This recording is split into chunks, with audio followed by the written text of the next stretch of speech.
Hello,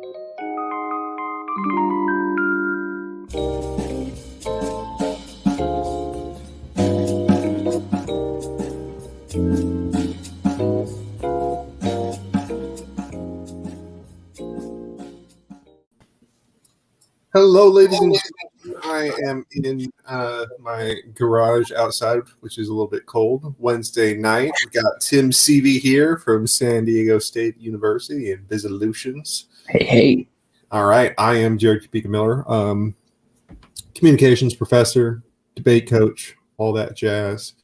And we're here in our second installment of a 5-part series where we're going through each of the NPTE topics that were released, and as a homage to that, we're also listing it hasn't changed. All right, so the rankings and everything are all the same. We're so good. Yeah, not a lot of tournaments this early in January. I think Mile High is the only to brave that early.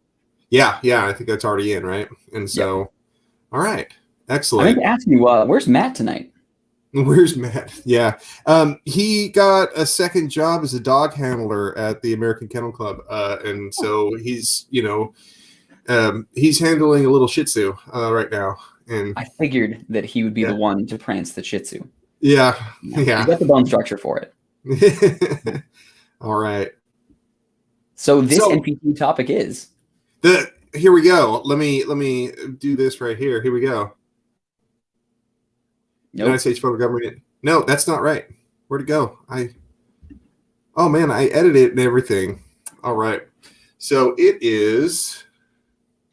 Where is it? That the People's Republic of China should leave the Outer Space Treaty. Yeah. Man, I swore I switched that out, man. Oh, totally good. Sometimes usually more on top of this. I should have read that before I hit it. All right, excellent.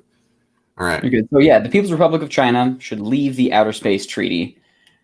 I gotta say, I'm at a bit of loss for this because I think it's fairly common, right, for the USFG to be an actor or the state of some particular place. I think we should talk about that for a little bit. I think that does open up a lot of options. Just the fact that it's China doing something, and now the government team gets to fiat China. That's not. That's common. Usually that's. Neg will argue like, oh, that's Neg's ground. You can't fiat China. You don't you'll never have your hands on levers of power there. I don't see a lot of China specific plans unless it's recognize Hong Kong as a democratic state or whatever. But usually I don't see people function as China. Yeah, I think it opens up some critical ground too. Sure. Like talking about I think like a yellow peril critique might work. On that one, and maybe even it could be a yellow face critique as well. You know what I mean? And those, I think those are really interesting just because of the agent involved. You know what I mean? That really opens up its own, critical spaces that you could really sort of explore and bring forward and stuff like that. So yeah. But there is another way to do this. I was at a loss myself too. I decided to I decided to go and find one good article, one just peer-reviewed article, and I think that this is pretty helpful on especially on the affirmative side. Okay, where it's in the Korean Journal of Defense Analysis, good old coffee table reading. You know what I mean? Yeah. It's like everyone's. I think I read that piece. But there's an interesting clause in the Outer Space Treaty that's been proposed, which is that nobody that's party to the treaty will be the first to weaponize space. So as long as that's not a part of the treaty right now. Okay. And so there's a little bit of criticism about the current treaty, the Outer Space Treaty, where it's inadequate. And the Prevention of an Arms Race in Outer Space by the Korean Journal of Defense Analysis makes that argument that basically that there are deficiencies in the Outer Space Treaty. And so that could be used to sort of explain how maybe China leaving the Outer Space Treaty, it would be a form of leverage in order to get this reform through, because China has already proposed it and the United States voted it down kind of like on definitional grounds. Okay. And so this would be, it's kind of like, oh, so you voted this down. Well, then we're leaving the treaty and we're going to start another one. Or got it. Okay. And then you'd have some good grounds as to say, like, this is what would happen from it.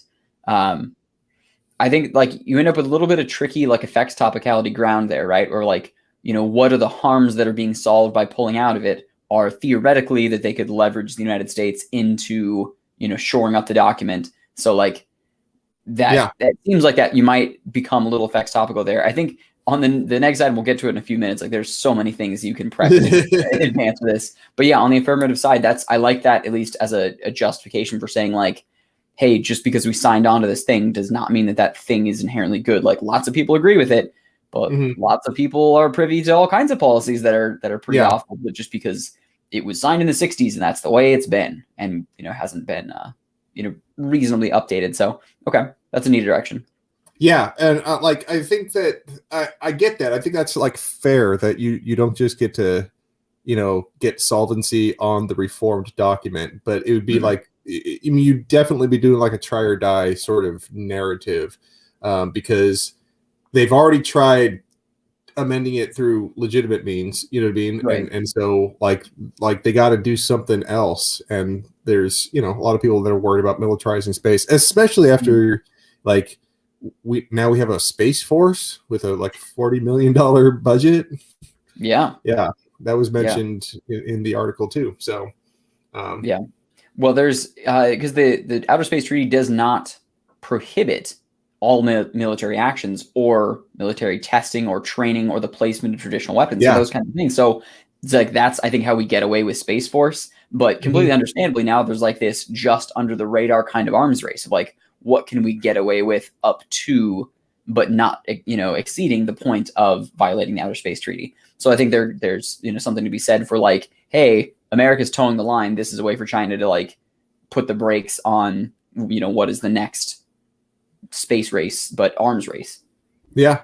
Yeah. I mean, it's, I think it seems to match the typical like realpolitik approach to debate. Yeah. You know what I mean? It's like if you're going with that. And so, otherwise like you could get a little weird about it and talk about like how this is good. Like, I don't know how it's good for like the expansion of Chinese power or something like that. If you take on the role, I just have a problem with like taking on the role of the Chinese government.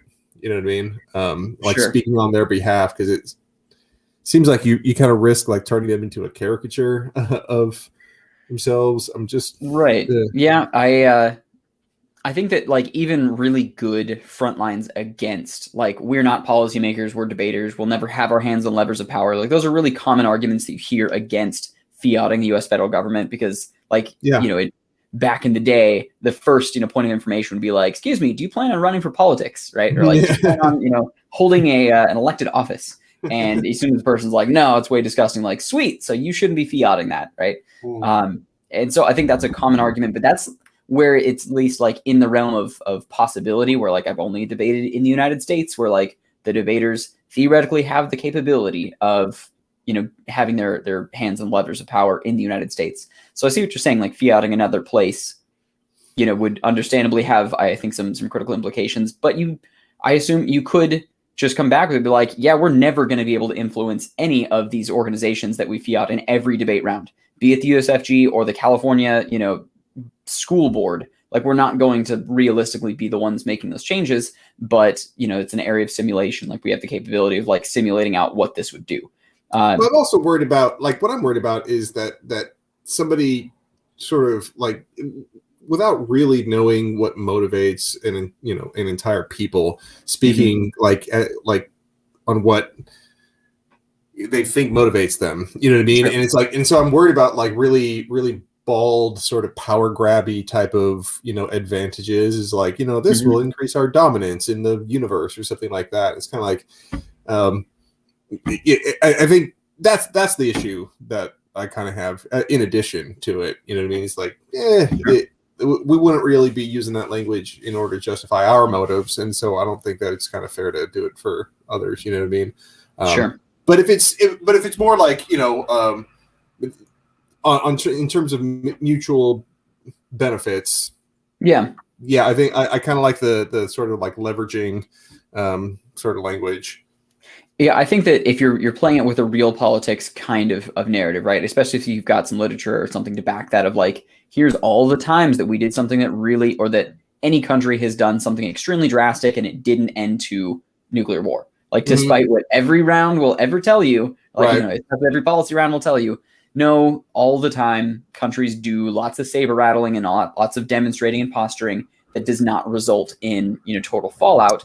However, it does tend to cause, this, and this. Laying out what those, frequent steps are, and then pointing out like various areas where members that are party to and heavily invested in the treaty are currently really like screwing over China, or like, using various policies to the detriment of China. And then you don't have to get too in the shoes of China, just be like very straightforward, like, hey, we have some insane tariffs and some like ridiculous trade restrictions on PRC for no reason, and this is one way to leverage out. Or like, we're extremely militarily aggressive in the South China Sea, and this is one way of gaining some political leverage. So I think looking at any scenario where China is being like mistreated, this could be, a good solution to some or many of those situations, because it just forces parties to the table. So, actually maybe there's a thing you could say of like, pulling out of this treaty forces conversation, like, unless it's like plank 1, pull out of the treaty, plank 2, cut all, phone lines or something. Yeah. Like, the entire world is now going to be super eyes on China and brought into discussions about like, hey, what's up? Like, it's a listening point. So I think even if you were to just discuss like real politics and like historical negotiation, as soon as a major action is taken, negotiations are kind of forced, like it forces the hand of every other party to start. And so I think there's, a good argument to be made for there's not enough communication with the PRC. Like, with Chinese leadership, there's just not enough open dialogue, and this would force said dialogue. So maybe there's some ground to that. I think you get really like mushy with your tangible impacts out of that. I don't expect many rounds to go that way, though. I don't expect hardly any rounds to be straight up in that way.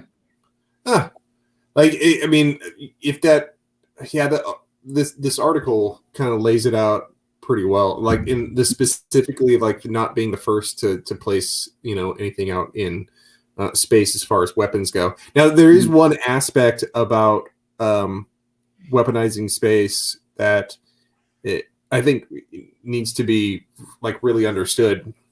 The difference between like active weapons and passive weapons. And so active weapons are like, bombs in space and, like shooting missiles and stuff like that. But like the passive weapons is like the snide comments and like underhanded compliments. Yeah. Like, I love how the United States can just wear anything. That's a passive weapon, right? Okay. It's like GPS targeting. You know what I mean? Like, like communication and coordinating and like reconnaissance and espionage and stuff like that. And so while there might not be any like missiles that are out in space being dropped on people, they still sort of guide the missiles, while they're within Earth's atmosphere and stuff like that.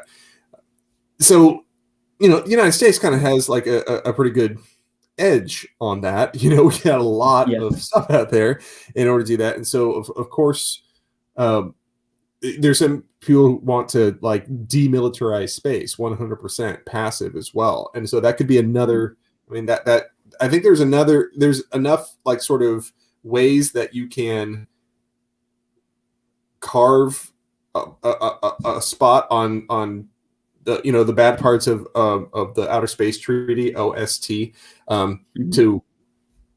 to really like make a case. You know what I mean? I think like the passive weapons thing could be its own case. You can have an entire thing on like how we should demilitarize space, and China needs to make a spectacle in order to get that. The story's kind of the same. You know what I mean? But it's the only one that seems to make sense if you're on the affirmative.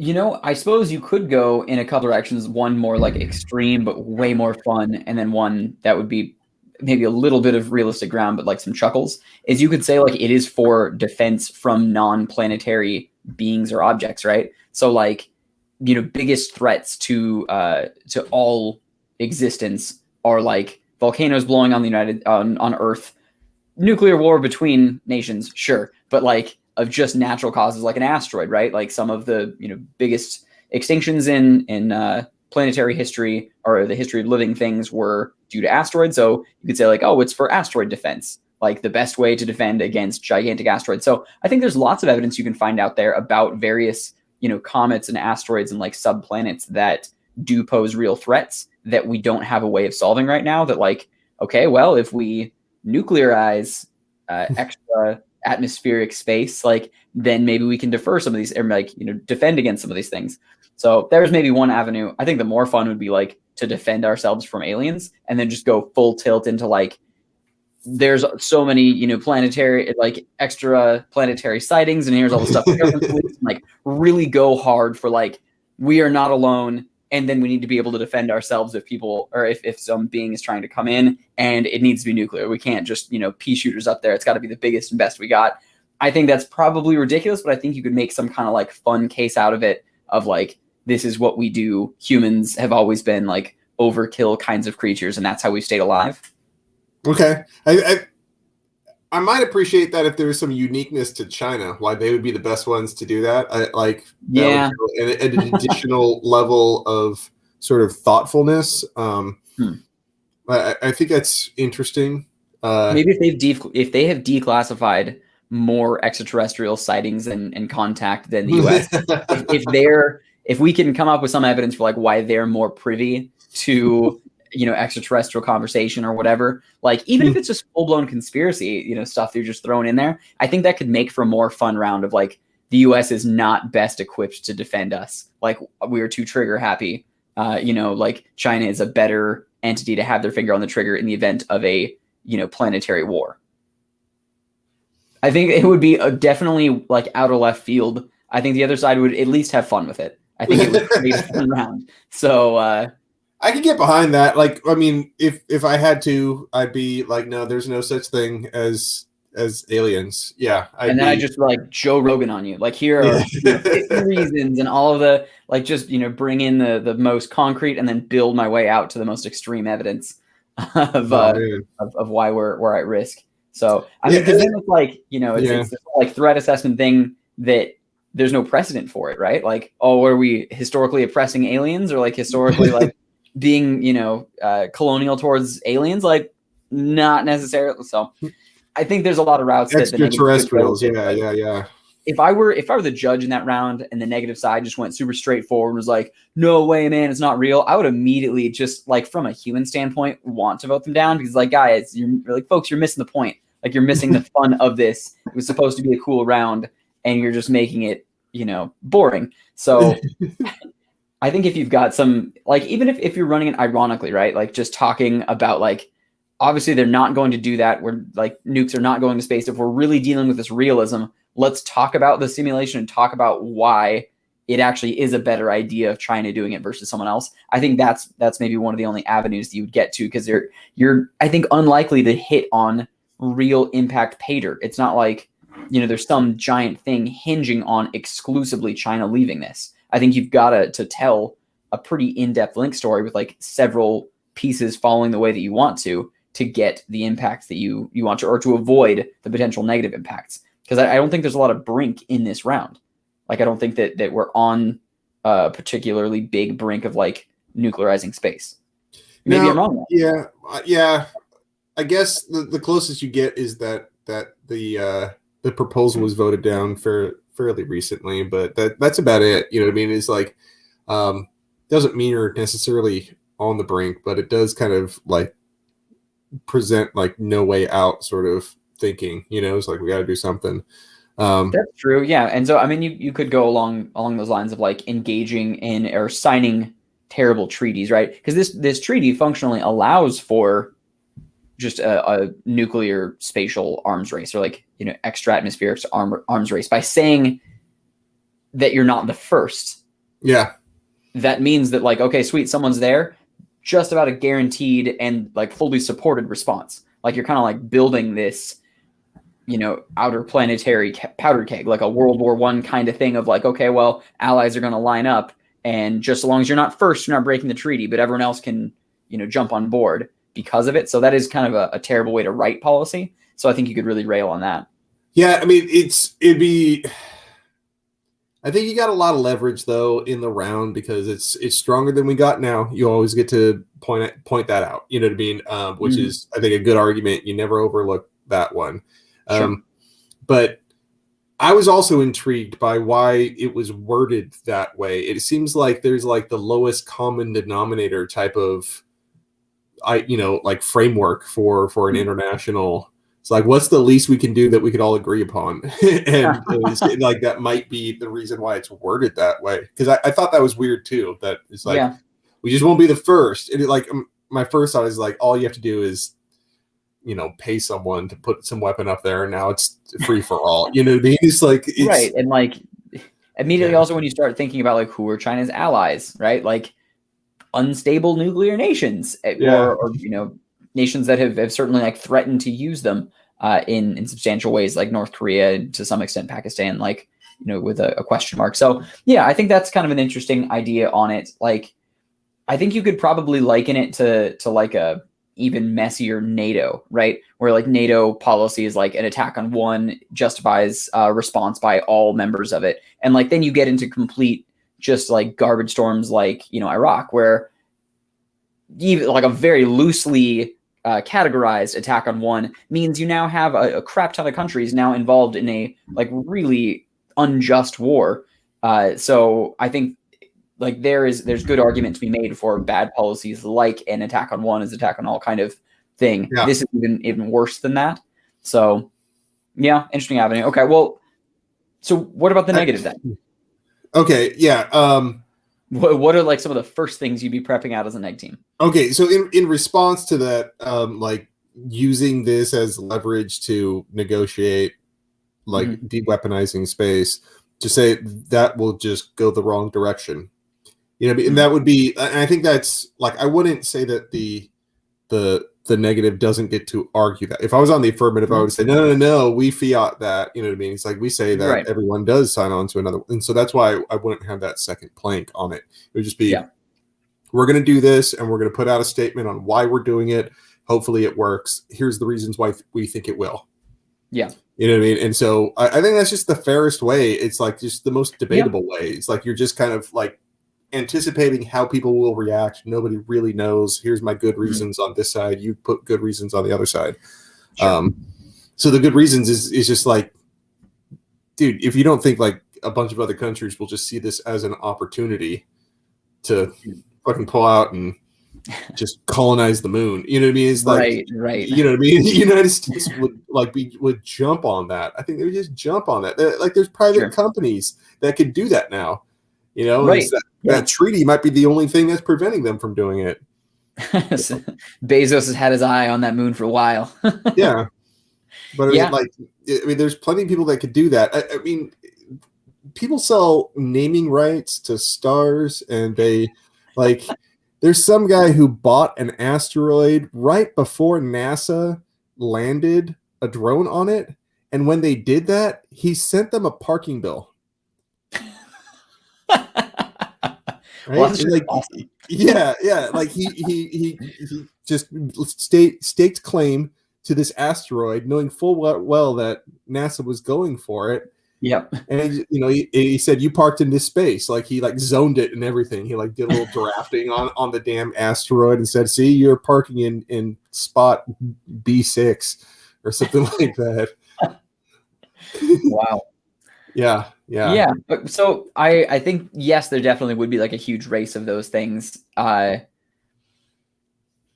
think that just the most straightforward, I think part of it is like the topic kind of paints the affirmative side into a really tricky position, because you like in pulling out of a treaty does not mean any other action. Like pulling out of a treaty is just that. It's only coming out of a treaty. So any of the kind of harm story that you set up surrounding this is bad policy, this could create, later space race type stuff, or later like arms race in space type things, like this, sets a bad precedent for policy.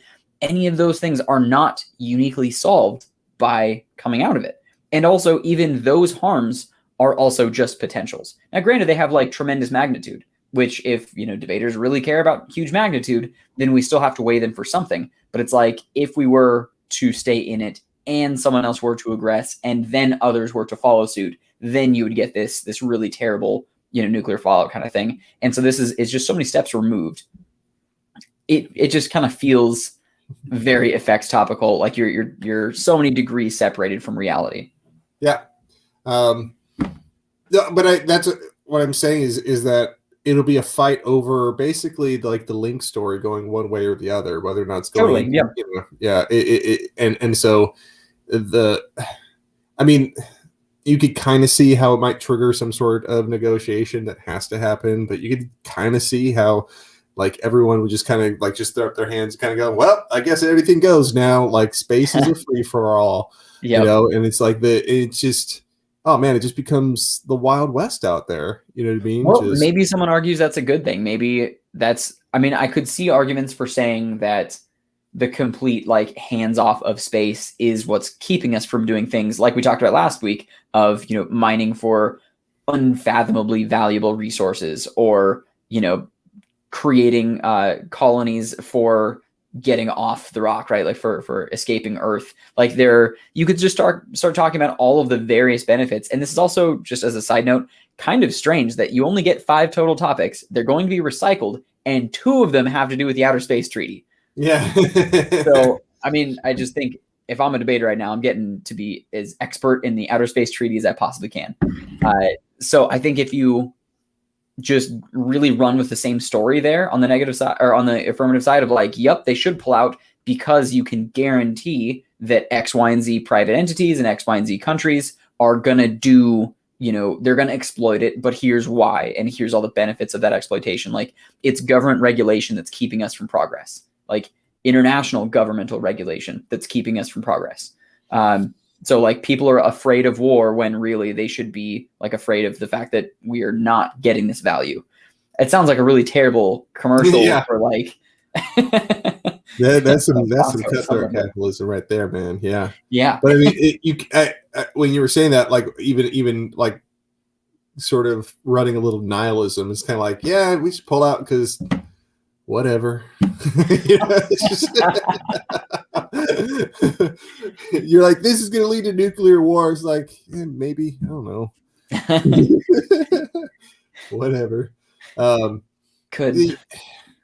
Okay, so I had something when you were talking about like the inevitability of countries and companies capitalizing on space. Yeah, because I think we were talking about this before about just the infinite vastness of it. You know what I mean? And that getting people just to get off the planet might be the best thing for us, right? Sure. And I mean, and so somebody's got to lead it. Why not China? And maybe just leave it at that. It's like there is no good reason. Like they have the capability of doing it, and they've got the most people. So you've got the most lives to save. So like, nope, I don't, whatever. Yeah, so they'll do it, and maybe someone else will do it. That'd be nice. Yeah. Yeah, and I think, because you can come out with several very, very likely ramifications, right? Of like, okay, if China leaves, lots of others leave. Mm-hmm. That's, I think, probably a fairly high probability thing.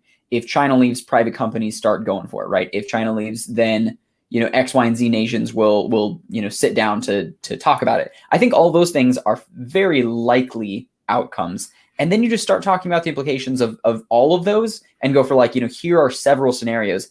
Any of these, positives, any of these impacts overwhelm the, boogeyman story that the other side is going to tell about, war and fallout and all of these things. Like any of these all have the potential to do pretty great stuff. So if I'm the negative side, like you said from the beginning, like a whole bunch of critical positions about, yellow takeover, right? Or so there's a bunch of different phrases that you were talking about before. And I think even like nuclearism, that was one that we ran a few times with varying success, is that the only people that obsess over nuclear weapons and like, what's happening and nuclear war happens, the only people that obsess over that are the ones that use it. Example, the United States. Like we will not shut up about it, and we're the only ones that have ever actually done it. And so it's Masahide Kato out of University of Hawaii has an entire kind of like dissertation on the subject of nuclearism, and nuclear talk is what creates nuclear action. Just shut up about it and talk about real politics, then real politics happen. If we keep obsessing over, nuclear options, then nuclear options are more and more on the table because it's more top of mind. It seems more realistic. We've kind of willed it into being because we're the ones that get to control it. Yeah, I think that, you could go straight up just like science fiction sort of future of just like, yeah, colony's good, man. Like, as long as there's nobody there already, then right. Yeah. It's like, if we find aliens, then great. If we find extraterrestrials, awesome. Just be cool about it. Yeah, but I don't know. I got a lot to say. I'm like, I have reason to doubt that we'll ever come in contact. So just keep on going. Like, let's see. Like, I would challenge you to find some. That would be awesome. Extraterrestrials. Yeah. Even if they do kill us all, you know what? Still awesome. Like, the movies would just be amazing for that 20-minute period. So yeah, I think that you've got some neat ground on it. I think I would say have fun with it on the affirmative side. Don't try and get like too bogged down in the potential details, but like, it is a super theoretical topic, so enjoy it and have some fun with it. And I think that maybe potentially limits some of the ground the other side is going to be able to run at you with. Like, the more seriously you take it, the more likely you are to lose seriously. All right, everyone. Hey, that's our time for today. We got Tim Seavey from Visolutions, San Diego State University. I am Jared Kabika Miller, communications professor and debate coach. I will see you next week. So will Tim, and maybe we'll have somebody else with us. All right, everyone. All right. See ya. Have a good night.